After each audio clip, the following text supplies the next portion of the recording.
اعوذ باللہ من الشیطان الرجیم بسم اللہ الرحمن الرحیم۔ احکام دین کے دروس کا جو ہمارا سلسلہ ہے آج اس کا 5واں درس۔ تو ہم پانی کی اقسام میں پہنچے تھے۔ ہم نے ذکر کیا کہ پانی مطلق ہوتا ہے اور پانی مضاف ہوتا ہے، اور اکثر طور پر ہمیں جو فائدہ دیتا ہے وہ مطلق پانی ہوتا ہے، اور مطلق پانی کی کچھ قسمیں ہم نے بیان کی تھی، گل پانی تھا اور خلیج پانی تھا۔ اب انہی مطلق پانی کے اقسام میں سے ایک قسم ہے ہمارے پاس جاری پانی۔ پہلے آتے ہم کہ جاری پانی کہتے کسے اور پھر اس کے احکام۔ جاری پانی وہ پانی ہوتا ہے جس کا کوئی قدرتی منبع ہو،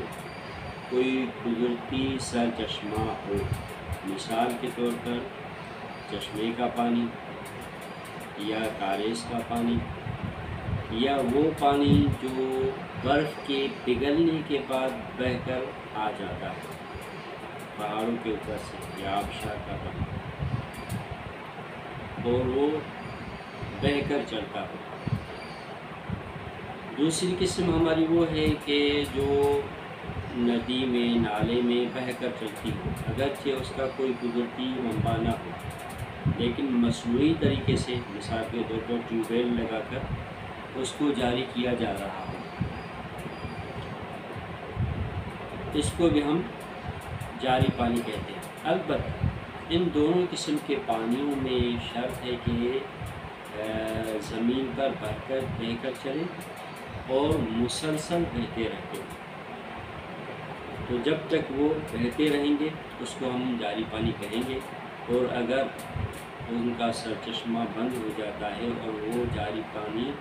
بہنا بند کر دیتا ہے تو ہم اسے جاری پانی نہیں کہیں گے۔ جب جاری پانی نہیں کہیں گے تو جاری پانی کے احکام بھی ان پر لاگو نہیں ہوں گے۔ یہ ہمارے پاس جاری پانی کی قسمیں ہو گئی کہ جاری پانی کسے کہتے ہیں، جو قدرتی سرچشمہ کا اور بہہ کر چلتا ہو۔ ٹھیک، اب آتے ہیں ہم جاری پانی کے احکام۔ جاری پانی جب پاک ہو تو ہم اس سے وضو کر سکتے ہیں، اس سے غسل کر سکتے ہیں، اور جو بھی چیز نجس ہو جاتی ہے اس کو ہم اس سے پاک کر سکتے ہیں۔ جیسا کہ آئے گا، پیشاب کے علاوہ باقی جتنی بھی نجاستیں ہیں وہ پاک کرنے کے لیے جاری پانی سے ایک مرتبہ دھونا کافی ہوتا ہے، لیکن پیشاب کے لیے احتیاط لازم کی بنا پر 2 مرتبہ دھونا ضروری ہوتا ہے۔ ٹھیک، اب ہم آتے ہیں کہ جاری پانی نجس ہو سکتا ہے یا نجس نہیں ہو سکتا۔ جاری پانی پر پانی کی طرح، خلیج پانی کی طرح نجس ہو سکتا ہے اگر جاری پانی میں نجاست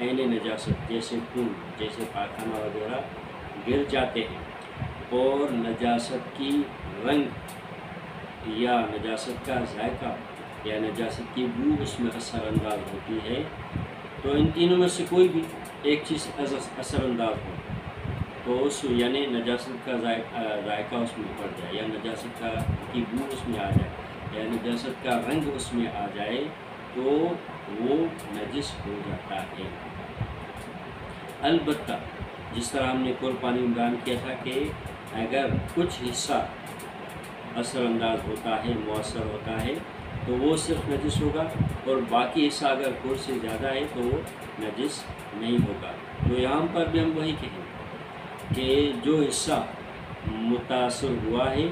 صرف وہ حصہ نجس شمار ہوگا، اور جو حصہ متاثر نہیں ہوا تو وہ نجس شمار نہیں ہوگا، اگرچہ کل سے کم ہو لیکن جاری پانی سے اتصال رکھتا ہو۔ ٹھیک، اب ہم آتے ہیں کہ بعض مرتبہ یہ ہوتا ہے کہ نہروں میں ایک طرف پانی جمع ہو جاتا ہے۔ اب وہ ایک طرف پانی جمع ہونے والا اگر قرص کی مقدار میں ہے تب تو یہ قرص کے احکام اس پر جاری ہوں گے، لیکن اگر قرص کی مقدار سے کم ہے اور جو درمیان میں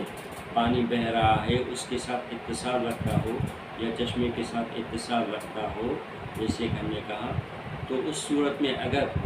نجاست اس میں پڑ جاتی ہے تو رنگ بو ذائقہ کی تبدیلی کے اعتبار سے اس کو نجس شمار کیا جائے گا، اور اگر ایسی کوئی تبدیلی واقع نہیں ہوتی تو اس کو پاک شمار کیا جائے گا۔ اب جب بھی نجس ہوگا تو ہم نہ تو وضو اور غسل میں سے استعمال کر سکتے ہیں اگرچہ جاری پانی ہے، اور نہ ہی کسی چیز کو پاک کرنے میں ہم اسے استعمال کر سکتے ہیں۔ البتہ ہم اسے پاک کر سکتے ہیں تو دوسرا جاری پانی جو پاک ہے وہ اس میں ملا دیں تاکہ اس کی جو نجاست کی تاثیر واقع ہوئی ہے وہ ختم ہو جائے، نجاست کی وجہ سے جو تبدیلی واقع ہوئی ہے وہ ختم ہو جائے، یا کوئی اور برسات کا پانی کسی بھی طرح کا جو پاک پانی ہو اس کے ساتھ ملا دیں تو جو تبدیلی نجاست کی وجہ سے آئی ہے وہ ختم ہو جائے، تو پھر وہی جاری پانی پاک ہو جاتا ہے، جس طرح کور پانی بھی پاک ہو جاتا ہے۔ اس کے علاوہ ہم نے کہا کہ کچھ جاری پانی ایسے ہوتے ہیں کہ جو چشمے سے تعلق رکھتے ہیں، چشمہ جب تک بہتا رہے گا، مثال کے طور پر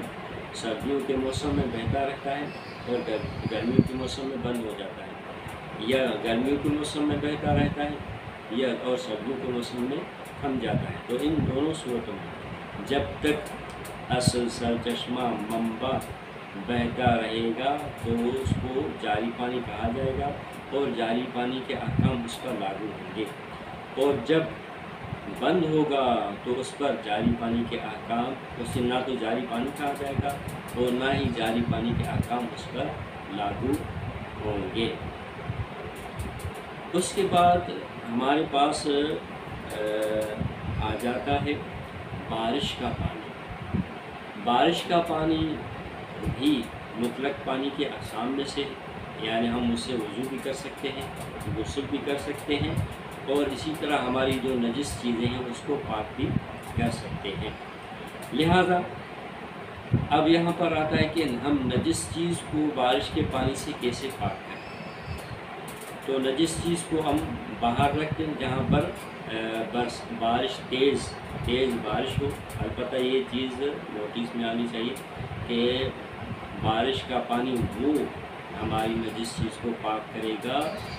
جسے ہم بارش کہتے ہوں، یعنی تیز ہو، مسلسل ہو، اور جب تک وہ چیز پاک نہیں ہو جاتی تب تک وہ بارش تھمے نہ، ختم نہ ہو۔ تو وہ جو نجس چیز ہے اس کو آپ بارش کے پانی کے نیچے رکھ دیں، بارش اس پر پڑے، اس طرح سے پڑے کہ نجاست جہاں جہاں ہے وہاں تک بارش کا پانی پہنچ جائے، تو وہ چیز پاک ہو جاتی ہے، نچوڑنے کی بھی ضرورت نہیں رہتی ہے۔ اسی طرح اگر زمین پلید ہو چکی ہے اور بارش کا پانی اس پر پڑ رہا ہے تو جیسے ہی بارش کا پانی اس پر غالب آ جائے گا تو وہ پاک ہو جاتی ہے۔ اسی طرح بارش ہو رہی ہو اور وہ پانی بارش کا بہہ کر اندر آ جاتا ہو اس نجاست کی جگہ پر جہاں پر نجاست ہے، تو وہ پانی جو بہہ کر آیا ہے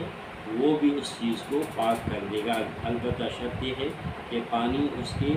نجاست کے تمام حصوں تک پہنچ جائے اور برسات ہو رہی ہو، ایسا نہ ہو کہ یعنی برسات ختم ہو گئی ہو اور بعد میں آئے پانی ملے، نہیں، برسات ہو رہی ہو اور وہ پانی آ جائے بہہ کر تو وہ نجس چیز کو پاک کر دے گا، چاہے وہ زمین ہو چاہے وہ کوئی اور چیز ہو، مثال کے طور پر قالین وغیرہ۔ اسی طرح اگر گارا وغیرہ جیسی کی زمین ہے جو تمام کی تمام نجس ہے تو اس میں شرط یہ ہے کہ وہ اس کو بارش کا پانی پاک کرے گا بارش برسنے کے دوران، لیکن شرط یہ ہے کہ اس کے تمام اجزاء، اس مٹی کے تمام اجزاء میں پہنچنے کے بعد پہنچنے تک پانی مضاف نہ ہو جائے۔ اگر مضاف ہو گیا تو پھر پاک نہیں کرے گا، لیکن جب تک مضاف نہیں ہوگا اور نجاست کے تمام اجزاء تک پہنچ جاتا ہے تو وہ پاک کر دیتا ہے۔ اسی طرح ہمارے پاس مثال کے طور پر گھڑا وغیرہ مٹی کے جو برتن ہوتے ہیں وہ نجس مٹی سے بنائے گئے ہیں، اس کو ہم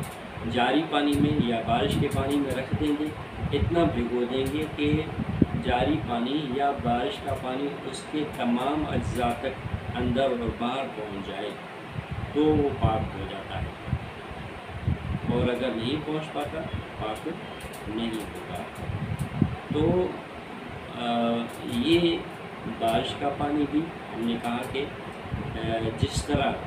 پر پانی اور جاری پانی نجاست کے گرنے کی وجہ سے نجس ہو جاتا ہے، اسی طرح بارش کا پانی بھی نجس ہو جاتا ہے۔ اب ہم اس میں یہ اگر بارش بند ہو گئی ہے اور پر سے جہاں پانی جمع ہوا ہے اس کا مقدار پر سے کم ہے تو جیسے کوئی نجاست اس میں پڑ جاتی ہے تو نجس ہو جاتا ہے، لیکن اگر پر کی مقدار میں ہے تو پھر پر والے احکام جاری ہوں گے، یعنی اگر نجاست پڑ جاتی ہے نجاست اس میں پڑ جاتی ہے، مثال کے طور پر خون، تو اس کا رنگ یا ذائقہ بو کا اثر اگر ہو جاتا ہے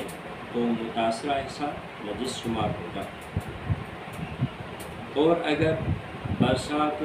ہو رہی ہو تب بھی یہی حکم ہے، نجاست گری ہے، اگرچہ اوپر سے پانی کم ہو، یعنی جہاں پانی جمع ہوا ہے اس کی مقدار اوپر سے کم ہے، لیکن بارش ہو رہی ہو تو نجاست گرنے سے رنگ بو ذائقے کی تبدیلی اگر آ جاتی ہے تو نجس شمار ہوگا، لیکن اگر رنگ بو ذائقے کی تبدیلی نہیں آ جاتی تو نجس شمار نہیں ہوگا، جیسا کہ ہم نے پہلے کہہ دیا۔ اب ایک مسئلہ ہمارے ہاں بارش کے مسئلے میں یہ آ جاتا ہے کہ کبھی کبھار ہماری چھتوں کے اوپر نجاست ہوتی ہے، تو بارش کا پانی اس نجاست پر پڑنے کے بعد ہمارے پڑنالے سے گھر کے سامنے گرتا ہے یا جو ہے ہماری چھتوں سے ٹپکتا ہے، ان دونوں صورتوں میں کیا حکم ہے اس کا؟ تو اب ہم آتے ہیں کہ اگر نجاست کا رنگ بو ذائقہ